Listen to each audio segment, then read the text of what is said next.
हमसे ज्यादा कोई पगार देगा तो वहां चले जाए, लेकिन इनमें कोई पगारधारी नहीं है। ये सब एक्टिविस्ट हैं, एक तरह से आज की भाषा में सोशल एक्टिविस्ट हैं। ये अपने अपने अपमान का बदला लेने के लिए रावण के खिलाफ है। ये सिर्फ मेरी पत्नी के अपमान का बदला नहीं, इनकी अपनी पत्नियों के अपमान का बदला लेना। इसलिए मुझे लगता है कि ये लड़ेंगे ही नहीं, जीतेंगे। तो लक्ष्मण पूछ रहे हैं, आपको मालूम है इनमें कैसे कैसे सैनिक हैं? तो राम कहते हैं, हाँ, इनमें कई सैनिक ऐसे हैं जो सवेरे से शाम तक लोहा गलाते हैं भट्टियों पर और उनसे कुछ औजार बनाते हैं, और समय मिलता है तो मेरे पास अभ्यास करने के लिए आते हैं। फिर वो कहते हैं कि इनमें से कई सैनिक ऐसे हैं जो कुम्हारी का काम करते हैं, चाक चलाते हैं, मिट्टी के बर्तन बनाते हैं, उसमें से समय बच जाता है तो मेरे पास आते हैं प्रशिक्षण लेने के लिए। फिर वो कहते हैं इनमें से कई सैनिक ऐसे हैं जो धागा बनाते हैं, कपड़ा बुनते हैं, बुनकर हैं, जब इनको समय मिल जाता है तो मेरे पास प्रशिक्षण लेते हैं। तो लोहार हैं, कुम्हार हैं, बुनकर हैं, धुनकर हैं, 18 जो हम जानते हैं ना गांव गांव में कारीगरी का काम करने वाले, वो सब रामचंद्र जी के सैनिक हैं। कारीगरों को सैनिक बना दिया, ऐसा कोई राजा हमने हजारों साल इस देश में देखा नहीं। कारीगरों को सैनिक बना दिया।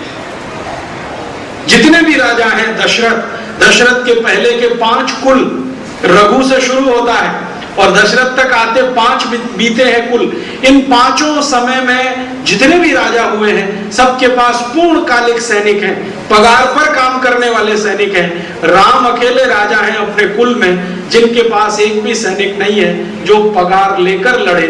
वो तो लड़ रहे हैं इसलिए कि उनके सम्मान का प्रश्न। आप सोचो, साधारण से लोग जो लोहारी, कुम्हारी, बुनकरी का काम करते हैं उनको सैनिक बना दिया, ये तो कोई विरले ही लोग कर पाते हैं। साधारण से वानरों को रावण से लड़ने के लिए खड़ा कर दिया, ये तो कोई विरले लोग कर पाते हैं। और इन सब की सेना इकट्ठी होकर जब पहुंची है समुद्र के किनारे, तो बड़ा प्रश्न है समुद्र पार कैसे करें, लंका तक जाएं कैसे।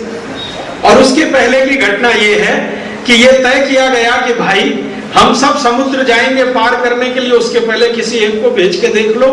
तो हनुमान को भेजा गया है, वो लंका पहुंचे हैं। पहुंचने के बाद वो सब जो उन्होंने किया है वो आप सब जानते हैं। लौट के हनुमान जी पूरा वर्णन कर रहे हैं, रावण ऐसा है, उसका व्यवहार ऐसा है, उसकी सेना इतनी है, महल ऐसा है, सुरक्षा इतनी है, पहुंचना मुश्किल है, वगैरह वगैरह। तो व्यूह रचना हो रही है। तो पहली व्यूह रचना की समुद्र पार कैसे करें। एक हनुमान तो जा सकते हैं, सबकी तो ताकत नहीं है, तो पुल बनाओ। तो पुल बनाने के लिए राम एक भाषण देते हैं अपनी सेना के सैनिकों कि हमें पुल बांधना है, लेकिन ये असंभव है। क्यों? समुद्र पर पुल बांधना ये तो कभी हुआ नहीं है। राम जी के पहले तो कभी हुआ नहीं है और राम जी के बाद भी हुआ नहीं है। पूरी दुनिया में समुद्र पर पुल बांध दिया हो ऐसी कोई घटना नहीं है। और बचपन में मैं सुना करता था, हमारे भारत में कुछ ऐसे लोग हैं जो अपने आप को अथीस्ट कहते हैं। अथीस्ट समझते हैं? नास्तिक, जो भगवान को नहीं मानते, ईश्वर को नहीं मानते, राम को नहीं मानते, रामचरितमानस को नहीं मानते। वो ये कहते हैं ये सब कल्पना है, कपोल कल्पना है। ऐसे बहुत लोग हैं। उनमें से हमारे एक टीचर भी थे, हिंदी पढ़ाते थे हमको, और एकदम नास्तिक। और आप जानते हैं कि हिंदी में तो ये सब आता ही है, रामचरितमानस भी आता था, हमें पढ़ना पड़ता था, और 10 नंबर का सवाल भी आता था उस पर। तो उन्हें वो रामचरितमानस पढ़ानी भी पड़ती थी। तो वो पढ़ाते जाते थे, अंत में एक लाइन जोड़ देते थे, ये सब कल्पना है, ये सब कल्पना है। अब एक दिन हम सब पढ़ रहे थे यही कि भगवान राम ने पुल बांधा। तो पुल बांधा तो उसका वर्णन तो बहुत विस्तार से, मैं तो आपको संक्षेप में बता रहा हूं। तो वो हमारे जो प्रोफेसर साहब कहने लगे ये बिल्कुल असंभव है, कभी किसी ने पुल बांधा नहीं, और पुल बंधे समुद्र पर ये हो नहीं सकता। विज्ञान से ये सहमत नहीं, माने विज्ञान से सम्मत नहीं है, विज्ञान इसकी परमिशन नहीं देता कि पुल बन जाए किसी समुद्र में। तो उस समय मुझे तो कुछ समझता नहीं था, और बात तो उनकी याद थी मुझे।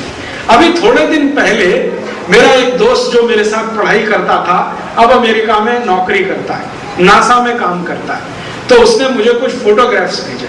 उसने कहा देखो हमारे नासा के सैटेलाइट ने कुछ फोटोग्राफ्स उतारे हैं जो तुम्हारे बहुत काम के हैं।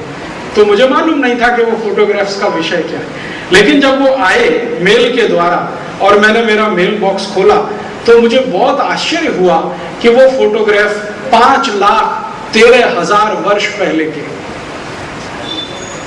5,13,000 वर्ष पहले का कोई पुल बना है श्रीलंका और भारत के बीच में, उसके फोटोग्राफ्स हैं। बाद में मैंने वो फोटोग्राफ्स देखने के बाद नासा के डायरेक्टर को मेल किया, जॉइंट डायरेक्टर को मेल किया, उनके बहुत सारे साइंटिस्ट को, कि आप मानते हैं कि ऐसा कोई पुल है? उन्होंने कहा हाँ मानते हैं और ये पुल अभी भी जीवित है।